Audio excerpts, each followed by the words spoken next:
Everybody's hopping on. Hey, Bridget.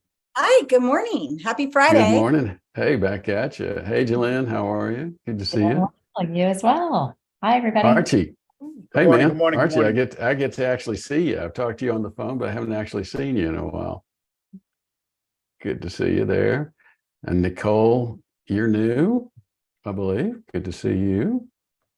Hi. Um, and I'm sure there'll be some other people popping in as we roll. Um, Today is going to be really interesting because I know in our last meeting, people were like, "Oh man, can you talk about this?" And so I like, all right, I'm gonna show you what we do to create what we call scalable prompts when we're using ChatGPT. And I don't know about you, but from my perspective, I mean, I know a lot of people harp on ChatGPT, but it's really kind of becoming the iPhone of AI, right?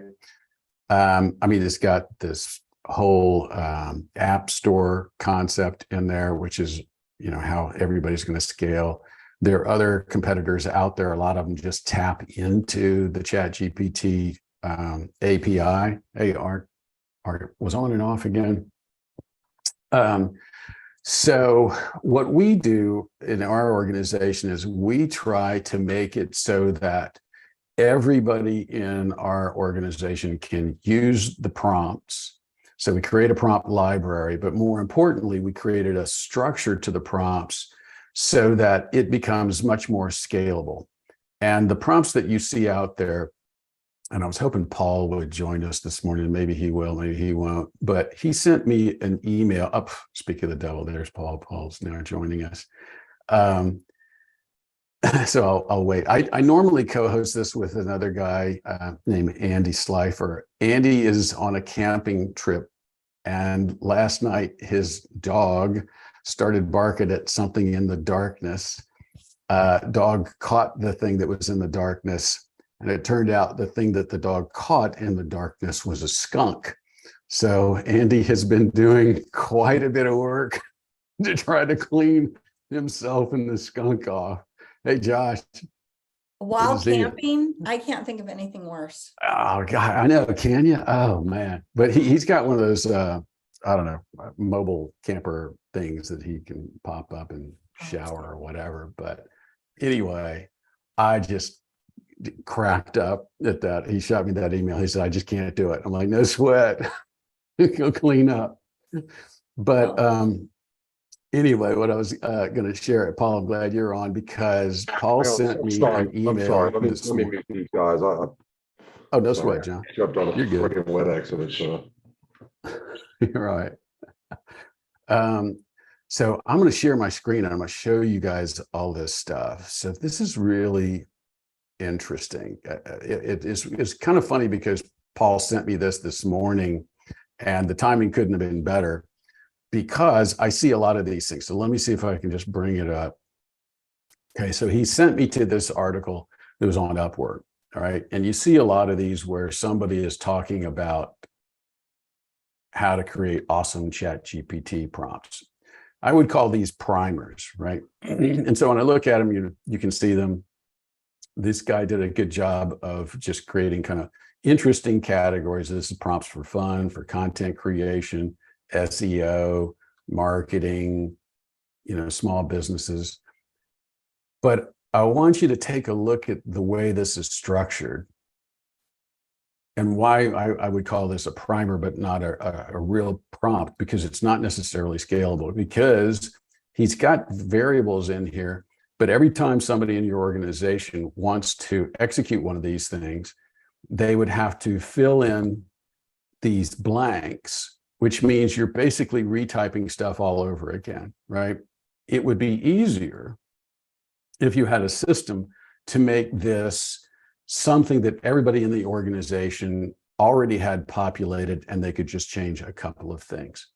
And so I learned a technique from a guy named John Benson, and I started to expand on that technique. And we call it dynamic prompt stacking or dynamic prompt sequencing. And so it's just a way to take your prompts and break them into components that everybody in the organization can either tweak or they're standardized. And I'm going to show you what I mean by that. All right, so let me see if everybody can see this. Y'all can see this okay, I guess, right? Holler if you can't. Everybody good? And stop me at It's any pretty point if you small. have a question. It It's pretty seems small? yeah, How about now? Better. better but Okay. blurred. But anyway, Better, go but on. yeah, this is supposed Go to be ahead. blurred. Yeah, this is supposed to be blurred. So pay Oh, no okay. attention to the man I behind thought the my curtain. eyes were bad. They're Yeah. bad, but not that bad. Okay, got No, it. you're good.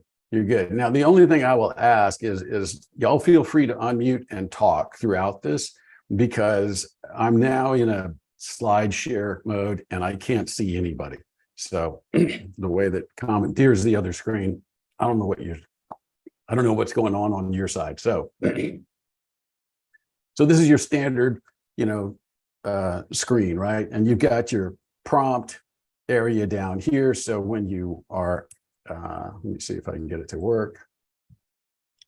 Yeah. Okay. So you put your prompt down here, and the problem is they only give you a little bit of space. So you don't have a whole lot of room to work in, right? So what these guys all do is they give you a prompt that you're going to put into this little area and type away. And it's a good primer, but you always have to kind of edit those prompts over and over again. Now, prompt stacking on the other end, let me see if I get my slide thing to work. Jesus, is this thing going to, hang on a minute, it's being a pain in the butt. I'm just going to do it another way because I can't make that thing work. So I'll do it the poor man's way. Let's see. I guess we can see that okay. I'll get rid of that. Okay, there we go. Better? Sort of better? Yep. Yeah. Okay. I could probably hide this thing too. And it gives me a little bit more room. Okay. So prompt stacking is just creating what we call containers. And those containers are how we create they look complicated on the front end, but when you're running them out at scale, they're extremely efficient. And so these containers contain the variable information that would be inside of that prompt. So now all I have to do is swap out the variable inside of a container. All right, I know this is confusing, but I will get to it. So the containers can be anything you want it to be. We have, for instance, a container that we would call style, which allows us to dictate what is the style of writing that we're going to be using. Like I have a style for my personal writing. If I'm writing a blog post, I have a style for an email. If I'm going to do an email, I have a style for a LinkedIn post. So I have different styles that are just for me. Faith has a style for her. All right. So we have different styles for different purposes. Context is more information that we're giving the prompt so that ChatGPT knows a little bit more about what we're trying to accomplish. URLs is something that we wanted to look up. You can name these containers anything you want. The idea is that you just put stuff in there that everybody will understand what that's supposed to be. And then you reference those containers in the prompt itself, okay? So let's take, for instance, one of those from that article. If I were to zoom over here to this article, I'm trying to remember where that particular one was. Yeah, that was a tweet. So let's see, I'm gonna do okay, let's see if I can find the one.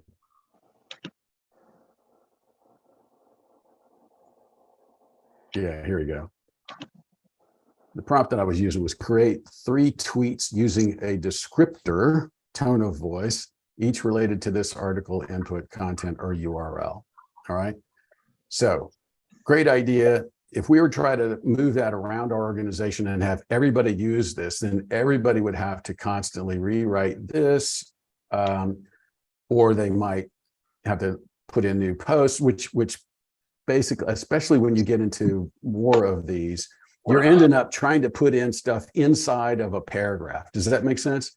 You know, I'd have to constantly replace stuff inside of a paragraph. That gets a little cumbersome. And especially if I have to do it over and over again, I would rather just have it more standardized. And so that's kind of what we do.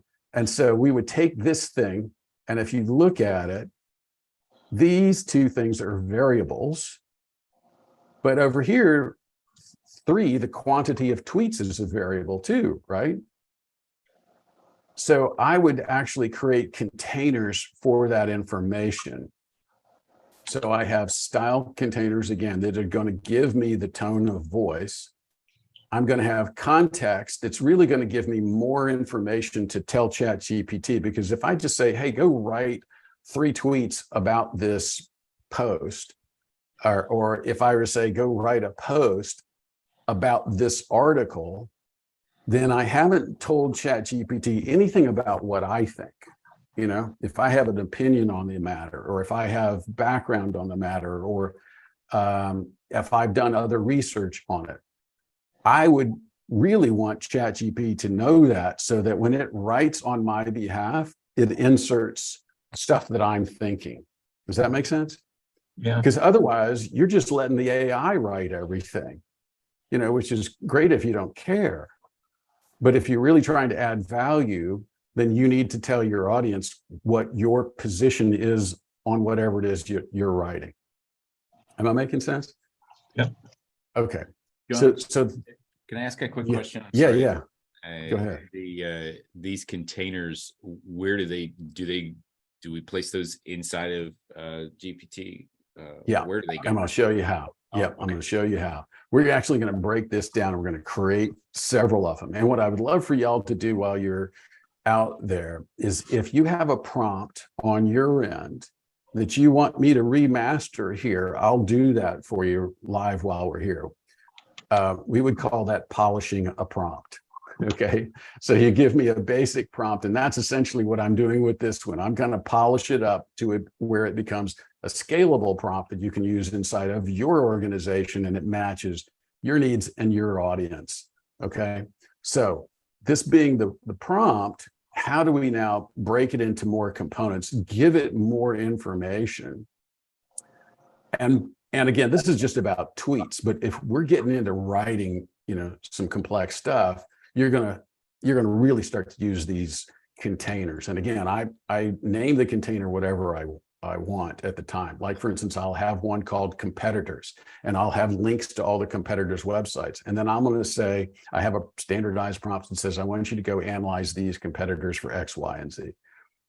All right. And so then anybody in the organization has to do is copy that prompt, paste in the new URLs, run it, and it knows exactly what to do, what, you know, how we want it organized, et cetera. Okay. And I'm probably taking the most basic of prompts. That's why I'm saying, if you guys have something in your organization right now, when I'm through with this, throw it at me, and we'll show you how to scale it up and give it a lot more depth. Okay, so that being the case, let's go over here, and I'm going to show you how I stack it. Okay, so this is the original prompt, right? And if we were to take this, you can see how I'm starting to stack it over here, but I wanted to run it for you so that you can actually see. Yeah. Okay. First of all, because it's pointing to a URL, I have to have Web Pilot turned on, or some other thing inside of the plugin store that's going to reach an external URL. All right. And since I'm just going to be using plain old URLs, I'm just going to use Web Pilot. If I was using like a PDF or something like that, I would use one of the ones that would scan a PDF. All right. Everybody knows how to use the plugin store, I would assume. If you don't, holla. Okay. All right. So now to do this prompt, I have to go in here and I would say, geez, I have to really describe the tone of voice, or I could just use a word. Let's just say we're going to use a casual tone of voice. All right. And then, just for giggles, let's just take the URL of this particular post that we're playing around with. All right. So there you go. If y'all wanted that to know where that is, now you know. I could paste that in the chat too, if y'all want to access it yourself. Okay. So there, that's the article that we're going to do. We're going to tell it exactly what that prompt said to do.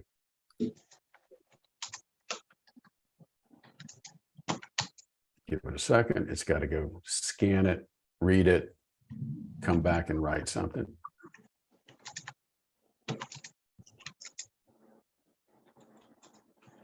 And we're really not judging this particular prompt around speed or anything like that. We're really just kind of getting our head wrapped around what happens the next time we want to use it. What happens if somebody else in the organization wants to use it, right? How do we give it more context? This has no context from us.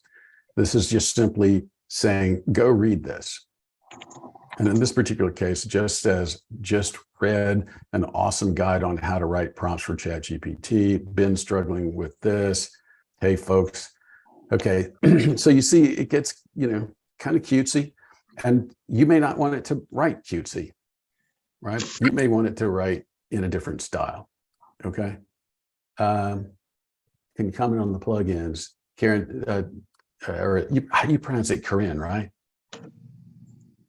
Yes, you got it, John. Corinne. Okay, I thought so. Okay, so tell me what you mean by that. Can I comment on the plugins? Do we need chat? You mentioned plugins. I haven't used any plugins yet with ChatGPT. Yes.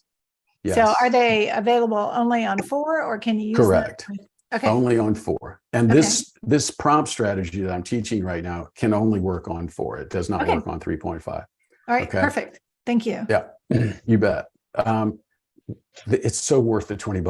That's all I can tell you. Oh, I'm totally with you. I have no hesitation at $20 a month for. You ought to see some of the plugins that we've been playing around with. Really? Maybe that would be something that we could do that'd be a in good future topic shows. Yeah. Yeah. Yeah. I'll get sidetracked if I start talking about plugins right now. So let me keep rolling. But anyway, yes, you have to use the plugin store. Yes, you have to upgrade. So anyway, here's what we got. All right. So now let's look at it differently. And I want to show you how I'm stacking stuff here. So here's the prompt that I've purged from this one. I just said, look, using context, data, and style, or use, hang on a second, use context, data, and style to create content type. That's the prompt. These are all the variables though. And again, it looks complicated, but when you see the end result and how fast this really makes things go in your organization, it's far simpler. All right. So in context, I'm just going to be pasting the URL. All right. If I have my style down on how I want it to write, I don't ever have to tell it what style to write anymore. Right. And on the data side, I'm giving it more information. I'm saying, okay, this is a tweet. I want you to do 3 of them. And I want to limit it to 250 characters. And everybody knows that ChatGPT cannot count. All right, because it's trying to predict the next thing and it hasn't retroactively figured out what the numbers are. Now, there's a plugin that they just created to create that would count for you, but I haven't played around with it. But either way, I give it some frame of reference and it'll usually get within 20% high or low of that frame of reference. All right. So you don't have to use this. I'm just throwing it in there to keep it brief. Okay. Now I've added in here customer's perspective, because sometimes when you're writing a post or you're writing an email or you're writing a landing page or copy for a website, you want to know what that customer's perspective is so it can start to slant its writing in that direction. Same with the audience. I want to know who we're specifically targeting, and so it can call them out.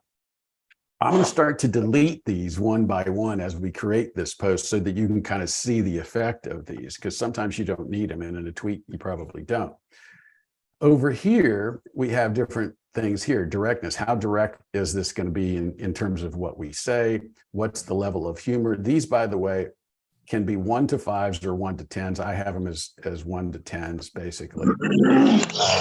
You could write it like, 5 out of 10 if you wanted to, so it knows exactly where it lies in the scale. If you don't give it this, it's going to by default think it's 1 out of 10, with the exception of temperature. Okay. Anybody who has ever played in the ChatGPT playground, which is what I call the back end of GPT, knows what temperature is. ChatGPT doesn't even know that you can use temperature on the front end. I asked it, how do you use temperature on the front end? It says, no, you can't. You can only use it in the playground. Okay. But I figured out how. This is actually how. So what temperature does is it tells ChatGPT, based on what you're giving me here, how creative do you want me to be around that? And if I tell it 0.1, and it only goes to 1, so it goes from 0 to 1. If I say 0.1, I'm basically telling it, pay close attention to all the information I have given you and just try to stay in your lane. On the other end, if I gave it a 1, it would get really creative. Okay, so I usually start with a 0.1, so it'll just pay attention to my instructions and it'll pay attention to these variables. But if I crank that up a notch, it'll get really crazy. It get really creative. So anyway, burstiness and perplexity are two other things that will get it to be really kind of interesting. I also will have a container for things I don't want it to do. All right. I should show you something. Have you ever tried to get ChatGPT to write an email for you? Anybody? Okay. Kevin's yet nodding his head. Anybody else? Yes, I have.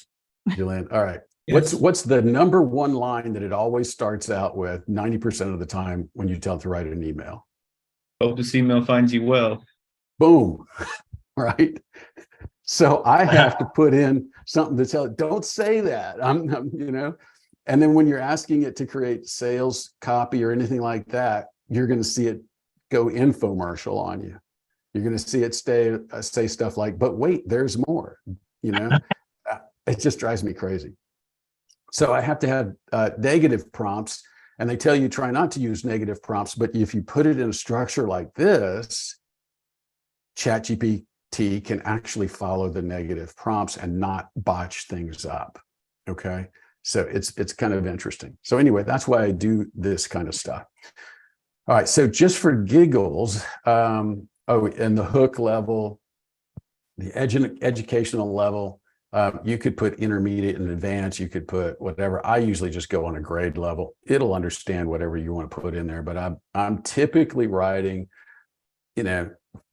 somewhere between 8th and 11th grade, trying to get it to be simple. I don't like it to get overly complicated, because when ChatGPT gets overly complicated, it doesn't sound human. It just sounds like somebody got a big dictionary out and was looking up stuff, and it's hard to make it sound like a real person wrote that.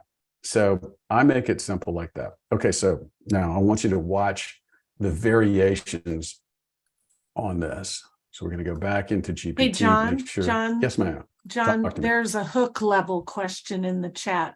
Somebody wanted you Oh, to okay. All right. talk about that. Tell me what that is. Read it while I find my. Okay, I will find it again. Boom, boom, Okay, there we boom. go. What is hook level? Is that What is hook level? Yeah. Okay. And it does that because of the preponderance of text that is used to train. Bob, tell me what you're talking about there.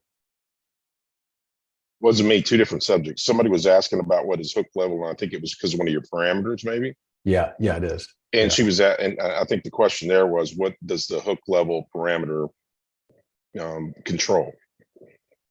Gotcha. What I was referring to is people were asking about the humor level, and what's humor level, and I was just making sure they understood that a lot of times this is in the language that's used to train these engines. You got to think about this in context of, okay, it goes out and it's read all the textbooks that talk about humor, and so when it reads those things, it builds its own logic based on those, what it is read, right? So, and the same thing for your email. You're saying when it always comes out with that same line on the email. Again, because the preponderance of information that it was used to train it up, marketing and other people who generate emails for other people use those types of structures in the beginning of all their emails. So it learns this, and that's how bias actually creeps into these systems in a lot of ways. So, but the original question was what is hook level parameter? I think that's what somebody was asking. What is the hook really? What's that define? What is it used to control? Gotcha. Yeah. So here's what I would say. First, if you have a question, y'all feel free to unmute and tell me, because I'm glad Kelly's watching the chat, but I'm not. But feel free to talk. Okay, I don't want to be the only one babbling here. But so hook level in direct response copy is, how do I hook the reader in to wanting to read more? And the higher that number is, the more it's going to try to zing you on the front end to hook you into reading. Okay. So is that on a scale of 1 to 10, John, or is it a scale of 1 to 5? Yeah. Yes. Okay. All of them. For me, by default, I just throw in a number, and so it knows it's 1 to 10. But if I were to change the scale, I can change the scale inside of my prompt by just telling it what the scale is. I thought some of these metrics that you're sharing, like temperature, for example, were things that are part of ChatGPT itself versus the parameter sets you've identified. Yeah. So here's what I've done. I have identified right at 35 different style points that you can control, and you don't need them all, but sometimes you do. Not all, but sometimes you need a few that you don't need in others. And I've just been playing around with it enough to know, all right, if I'm writing direct response copy, I might want a hook level in there, and I might want to elevate it. I have to modify my prompt a little bit to tell it a little bit about how to engage those hooks. That gets really complicated, but there are several other parameters. There's directness, and there's so many of them, it gets confusing. I was trying to get it really simple for this, but again, it all depends on what I'm trying to write. But in this particular case, I threw hook level in here just so you can see what happens when it's in and what happens when I dial it up or dial it back, okay, or delete it. Okay, so now. Okay, perfect, thanks. Gotcha. Okay, so now I'm leaving these this way because it knows that's 1 out of 10. If I were to make it 3 out of 5, it's going to think it's 6 out of 10, and that's going to really elevate this. And so sometimes having that increment of 10, you'd be surprised how much it'll move the needle for ChatGPT when it starts to write. Okay. So now if I were to take this, y'all have any other questions? Sorry. Yeah, I'm still a little lost. So did you have to train it what hook and humor and everything meant, or does it? No. So good question, Art. So here's what I did. And I have a prompt for this also. I wanted it to analyze some text, and I wanted it to tell me how I could tell it how to write a different way. All right. So I literally took some text. I mean, I took Gary Halbert letters. I took all kinds of content, threw it in there. And I told ChatGPT, I said, I want you to analyze this, and I want you to turn it into a set of variables that I can control on my end. And so it did it. It was like, here are the variables. And every time I give it something else, I go, okay, here's another one. Here's another one. Like you could take books and have it do it, and it'll give you some variables, right? And so then once I had it give me those variables, then I would turn around, and this is the cool part. You can turn it around, leave the variables blank, tell it to go read the text and say, solve for these variables. Oh, wow. And it'll tell you what they are. And that was the crazy part for me. I was like, whoa, that's really cool. So now we call this brand voice DNA. I can take a series of articles or whatever from, let's say it's I don't know what business do you in, Art? Personal spiritual development. Okay. All right. So if you have a certain style that you like of somebody else when you're writing, and you say, I want to write like that person, you could literally turn around and have ChatGPT analyze that style using these variables. And then you can turn around and assign those variables to what you want next time you write, and it'll write like that person. As opposed to saying, I want you to write like Paris Hilton. We played that game the other day. I want you to write like Paris Hilton. ChatGPT 3.5 can't write as well as 4 will. 4 will write like freaking Paris Hilton, but if I were to take these prompts and analyze speeches that she's made or films that she's made or, YouTube videos that she's made from the transcripts, it'll give me a code that I can then turn around and start writing like her. It's like a fingerprint. It's crazy. All right. Wow. So that's what this is. Okay. Yep, thank you. You bet. Okay. So now watch this. If I were to take that prompt and throw it in here, and again, you can kind of see what I've got in here. It's easier to see over here, which is why I always put it over here, because you just don't have enough room here to see what you're doing. So I'll pop it up here so I can show you. But with a hook level of 4, it's going to try to engage people. With a tone of casual and conversational, it's going to be basically the same that we put in the original prompt. The burstiness and perplexity is about how fast it's speaking and how complex almost it is in its word structures and its sentence structures. So I try to tone that down. Theoretically, if these are way high, it'll fool a AI detection system. But when you crank these things too high, yeah, it would fool them, because the AI detection system would say no human would write like that. No AI is stupid enough to write like that. So you got to crank them down a notch. Sometimes you can leave them out, but I've found that by dialing it down, I can dial ChatGPT down a notch. All right. And then over here, I'm saying this particular article is written for people who are trying to use ChatGPT. Now, I've given it a tone of a marketing executive seeking revenue growth and marketing assistance. May not be the case at all. And my audience would be SMB owners and marketers who are struggling to understand how to use AI. And again, I'm giving it another marketing bend over here, just because, that's the voice that I speak from, right? If that's not the voice that you speak from, you would change the audience or delete this. Okay. So all of that is giving ChatGPT information about who I am, how I speak, and who I'm talking to. And then it's going to analyze this thing and say, all right, here's now how I'm going to write.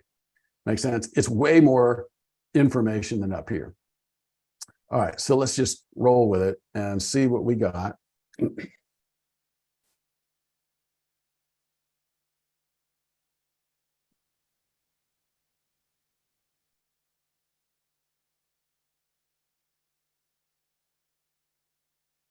So look at the difference. It's got all these goofy emoticons in there, which I can't stand. You can modify your prompt to tell it not to do that. But compared to this, let's kind of do a little side by side if we can.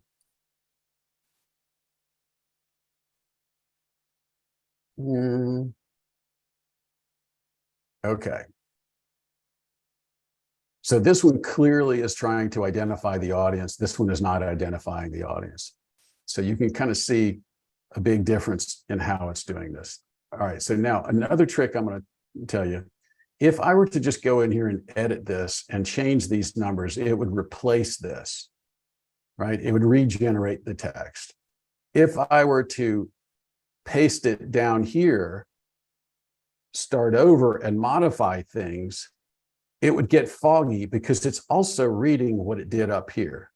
And so it's almost like you're putting, more drops of red dye into a glass of clear water. It dilutes it a little bit, but it's not a fresh start. If you really want to get a fresh start, you either edit this or you start a new chat session.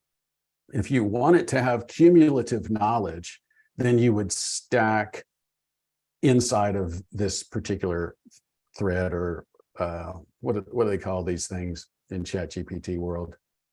Conversation. Yeah, conversation. All right. Does that make sense? Okay. All right. So just for giggles, I'm going to leave this one up here so that you can see what it looks like. And then if I were to go over here into a new chat, make sure I got it on, which I do. I'm going to paste the same prompt, but this time, let's do this. Let's take hook level, drop it to 1. We can take burstiness down to 1, perplexity down to 1. We could get rid of, how about we just get rid of the customer's perspective? And I might dial it up to 4. And, because inside of your organization, if you say, look, I need 4 tweets every time, if you're the marketing director and you want somebody underneath you to give you 4 tweets, it's already there, right? So it's already there. Okay, so we'll do that and let's see the difference.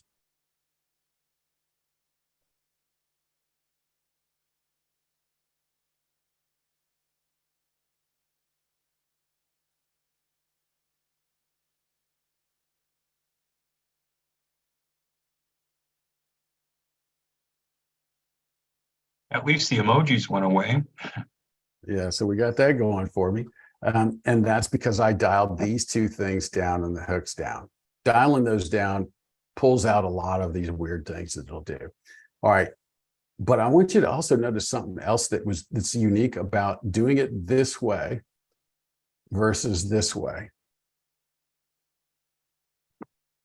For some reason, it's giving me a link, and this one didn't. I don't know why. That's so great. By default, which is kind of critical. That's important. It would seem it's important to have a link to what you're talking about. Yeah, exactly. Now, this one gives you hashtags. This one gives you hashtags, but these hashtags are geared around my audience. These hashtags are geared around the article. Does that make sense? So I've changed the way it gives me information because I've given it more information.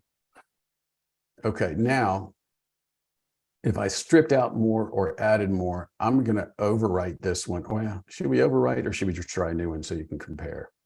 I'll do a new one.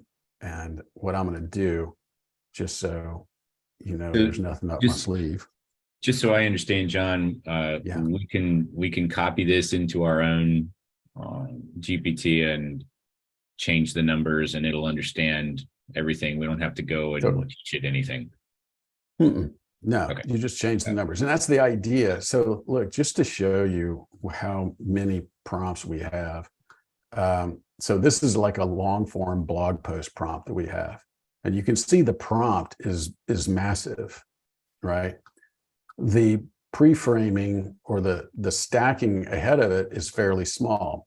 I used things like high here and moderate here instead of a numeric, but I have who's the author, what's my title, I'm writing a blog post, sections, words.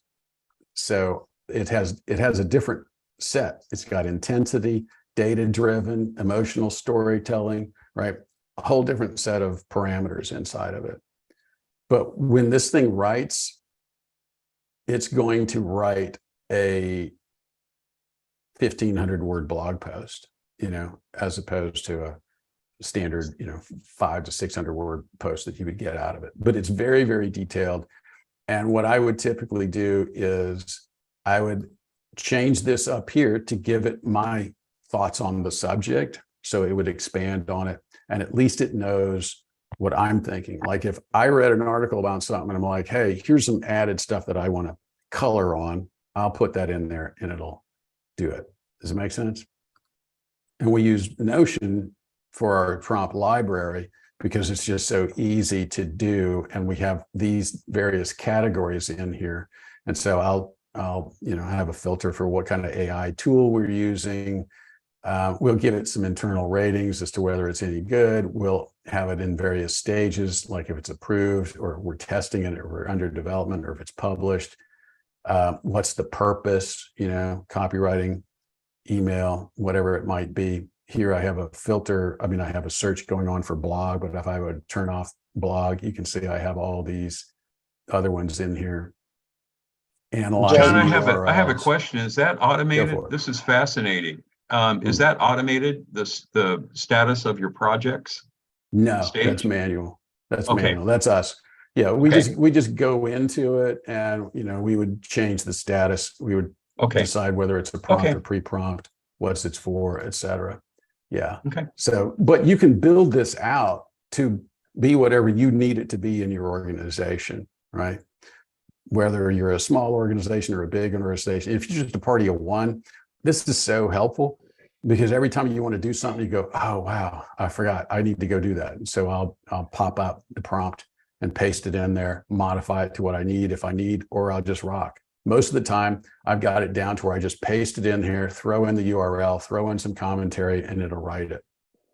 Can you We've give an got- example you were mentioning about changing the context with your thoughts? Could you just give an example of that? You just had that other page up a second ago. Yeah, sure. So let's take, how about this? Let's paste this one in here. All right. Which is the one we just did. And we got everything that we said. And this particular one is, let's see, let's just take, let's say we want it to look up this and we're going to say, oh, shoot, I hate it when I do that. I hit the enter button. Let's go. How about we say, this is a great start, but there are more advanced methods. Maybe we, is there any, what other comments would you like to throw in here to see if it takes it? So in this situation, what you're saying is, okay, this is a great start, but there are more advanced methods. For instance, you could do, 1, 2, 3 or something like that, and you would add that in. They would incorporate that into the writing.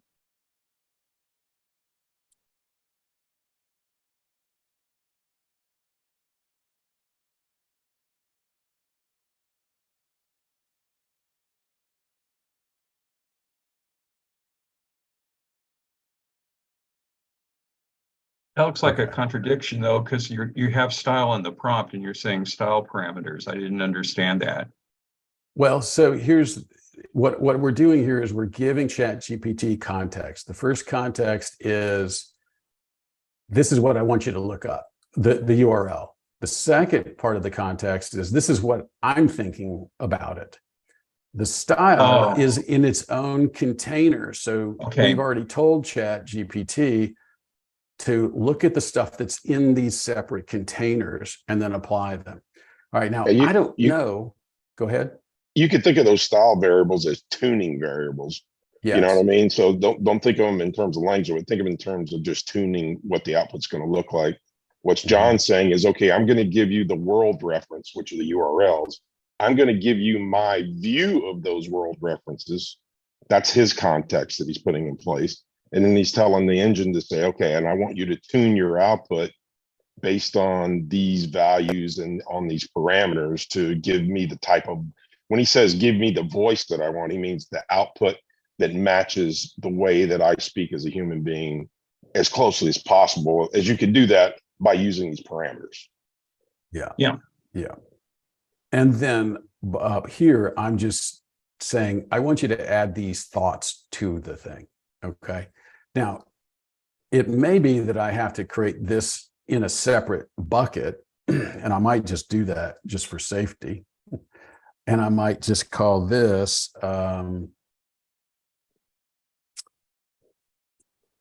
you call anything, right? That's the point. You can, yeah, exactly.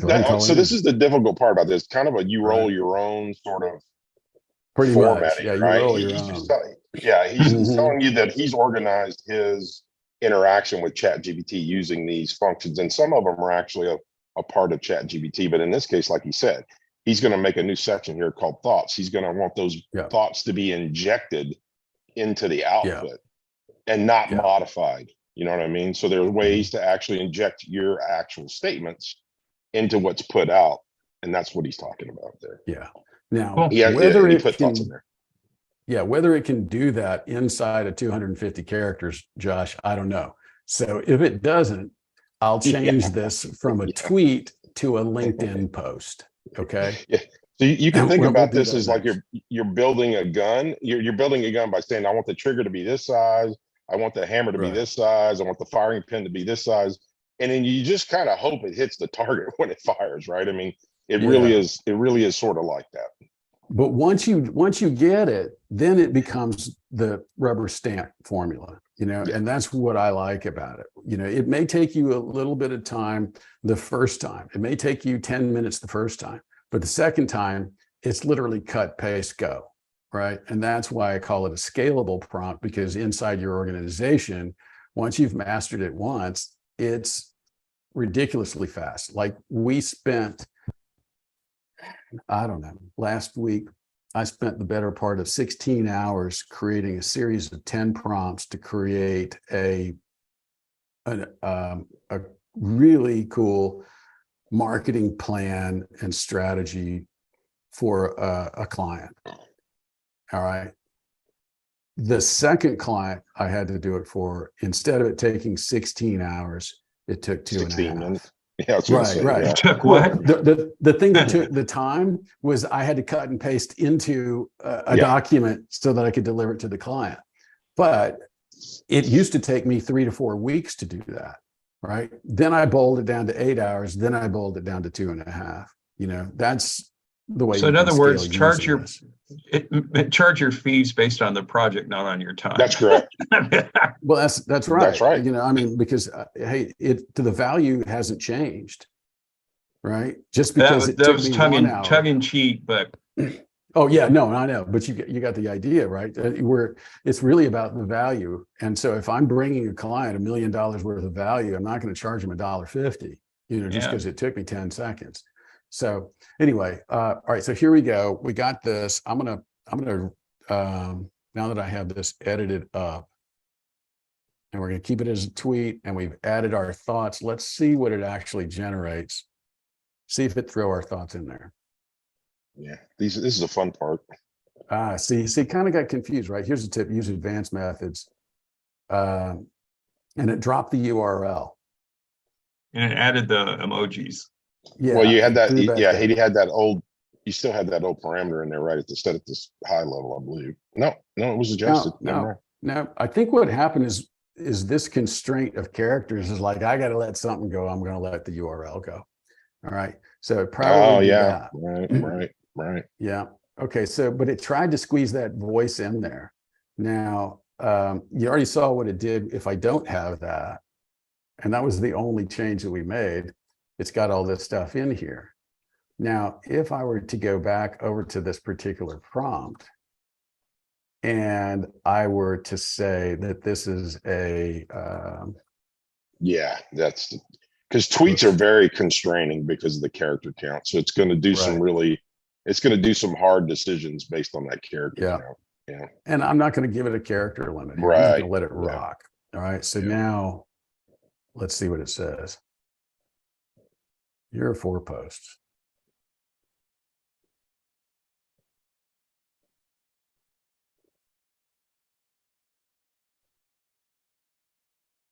Yeah, you'll notice it didn't even minify the URL this time. You see that it minified the URL before, but that was because it was kind of constrained by the character count. Now it gives you the full URL. Mm-hmm. Again, I'm using a really small example because I don't want it writing a 500-word blog post every time we go through the exercise. But you kind of get the idea here. This becomes really, really powerful in the organization. Again, if I showed you some other examples of where we're doing things like Archie, I know Archie puts out a lot of direct mail stuff, and he's got a certain style to that direct mail, which is kind of emulating a J. Abraham type process. You could use this to get even tighter with what you're writing and create more. John, scroll up to the output. Scroll up to the output. So the other thing that I always find really interesting is you need to really look and observe what it is that it's putting out, because it's using an engine that's been trained over so much volume of information. So the fact that it uses icons at the beginning of that sentence, although in your mind you may think that, okay, well, I don't really get that. What's it doing? It's because it knows that the effective output for this type of response includes those in it, and it's doing that based over a really large data set, as opposed to the perspective that we may have as individuals, because we don't really we never use that, and that's never been a tactic that we've used in our writing. So when you ask it to do something, it's interesting to notice the specifics about how it does it. Just like that minification of the URL versus the full URL, it did that for a reason, right? It did that because you constrained it earlier with characters, but it still felt the URL was important. Here it says, yeah, the URL is important to include, but we can spell it out now because I've got the freedom to do that. So even the way it puts things out teaches you something about the way about the information that it's consumed and its perspective. You got to think of it from its perspective. From its perspective, based on everything that it's seen, this is what it would do. So it doesn't mean you need to change the way you do things, but it does kind of clue you into what's a popular trend maybe that you might not be familiar with. Yeah, Okay. you nailed it with that last comment. It's what's a popular trend. It's not what's effective, right? And that's the problem. That's why they hire you. Right. Hey, John, I have a question here, and because it just prompted me to ask this question because it's a LinkedIn prompt in this instance. Now, can it go out and put an image with this? You know, in LinkedIn, I think it's very effective where there's virtually any kind of image. Okay. So you put that in manually and then is the short paste answer. the type. That was actually my question actually very similar to that, because well, we all know that GPT is not really, you know, like for images at this point, but what a lot of businesses they've tried before is they use ChatGPT. They can analyze images though, like, you know, they let ChatGPT like read it and give you some suggestions on, you know, for example, how to generate a very effective thumbnail. So my question was actually is because I've tried it before and saw some like examples on the internet before, like it can read, like, you know, give you some basic suggestions of how to build like effective, like attractive, you know, thumbnail, like, you know, for example. So my question here is that, you know, have you tried using this type of prompts, you know, like to let them give you more like specific type of feedback so that you can use this as a guidance to create different type of images? Like, do you think this would be also be applicable? Yeah. Oh, absolutely. That's what we use. In fact, when one of our blog post prompts, what we have it doing at the end of the prompt after it's written it is we have what we call a follow-on prompt. And the follow-on prompt says, okay, based on that, recommend 3 types of images that I could use, and then create the prompt inside of Midjourney for those. And then we turn on the photorealistic plugin inside of the plugin store, and it'll create that prompt. Now, photorealistic does a fairly decent job, but it's kind of over-engineered, right? But at least it gives you the concept. So I have it telling me, give me a description of what an image might be if we were going to do it in Dolly and then in Midjourney. And again, sometimes it creates something that's so complicated, you're like, it'll never do that. But it gives you the idea, right? And then you just strip it down to what you need. And I then think you can simplified. go into Midjourney and create it. The rainbow with the elephant in the room, man. Right. Maybe you don't need the rainbow.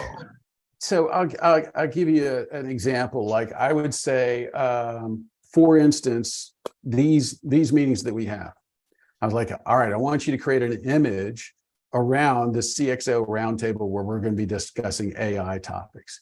And it would come up with these flowery concepts. Okay, I want you to do this that's going to symbolize this, you know, and you know, Midjourney's going, I don't know what the hell you're talking about. So it's like it's talking to me and says, okay, this picture should symbolize this. But when you throw that into a prompt, it just is a chocolate mess.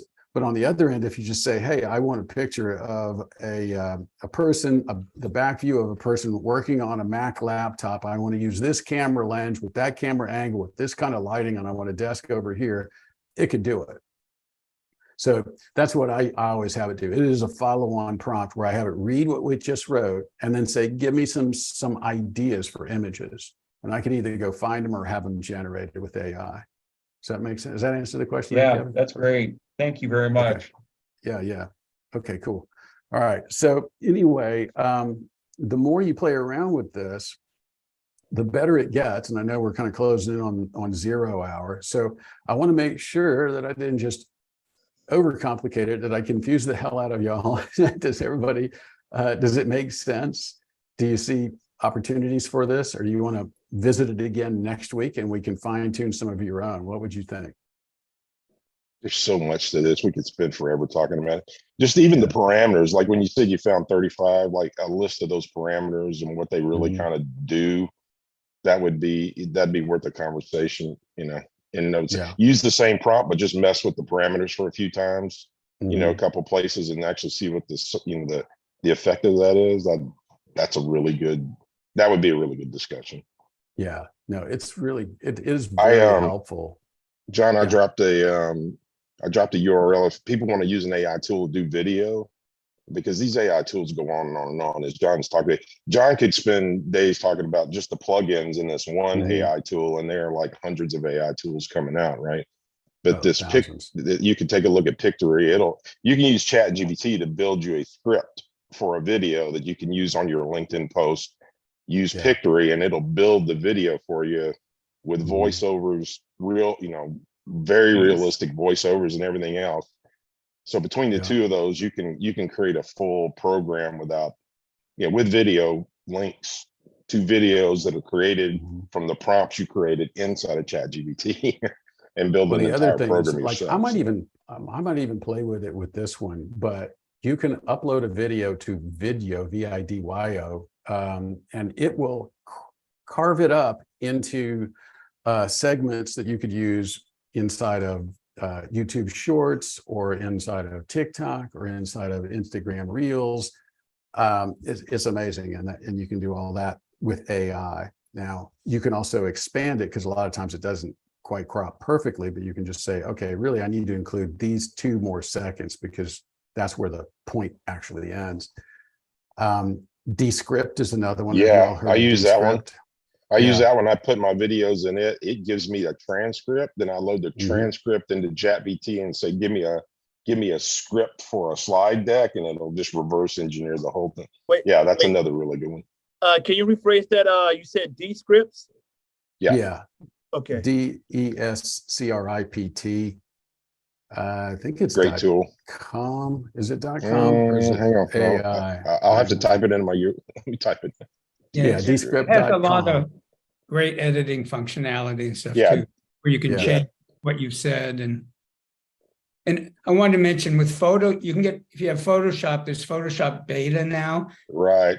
That's you can do AI images, and they claim that they're original, that they're not scraped. So I don't know if it's true, but for copyright reasons, and you can do some very interesting things with it. I've been playing with that all week. And it's a blast. I've been doing some really, in fact, it's helped me do some things for like motion graphics for, illustrated or Adobe Illustrator. I've used it, and I've used that beta for motion graphics, and helped create some stuff that I used to have to do in After Effects, but it's very slick. So have you played around with Adobe's Firefly? Yeah. Or are you just talking about inside of Photoshop? No, I mean, there's about a half a dozen things that came out on Adobe all at one time, right? So they're building that back end into all of their tools. So Firefly is, you're right, is a standalone thing, but they also have this new beta out that's a standalone beta that's really cool. I've been using that, and it's cool. You can play stuff, clean up stuff. Firefly is more like a image generator, but it's all it's all pretty amazing. So anyway, I appreciate everybody hopping on today. If you have any thoughts for next week, feel free to email them to me. And Jillian, I saw you talking about Copy AI. Yeah, we've used that for quite a while. There are a couple of new tools coming out. We can talk about that. If nobody's ever played around with Anthropic's what's that one called, Claude? It writes some really good ad copy, so it does a good job. You can't use this kind of framework inside of its prompting engine because it's already kind of narrowed down, but it's really fast. It does a nice job with copywriting, so you could check that one out as well. I just kind of for this particular session, I wanted to focus on one technique for helping you scale up prompts if you're going to stick around with ChatGPT. because of all these plugins it adds. But if y'all want to look at a video editor or something like that, we can do that. Or if you want to explore these particular variables next time, or you have any other thoughts, what do you want to see next time? Anything? I would love a list of, as Bob asked, a list of those style parameters that you found and what they mean. That would be awesome. Gotcha. Okay. I broke them into 2 buckets. Originally, they all came in one giant bucket, but then I realized some of them are numeric in nature and some of them are descriptive in nature. So I had to create 2 different things for them. So that would be something that takes a lot of energy. So we'll talk about that maybe next time. Thank you, John. I know you put a lot of work and time into this, and thank you. Yeah. We really appreciate it. Thanks, Yeah, John. you bet. Thanks all so right. much. Hopefully it's Much helpful. appreciated. All right. Thanks, guys. All right. Y'all have a great weekend. We'll catch you next time. Thank All you. right. Thanks, John. Bye-bye. You bet. Yeah.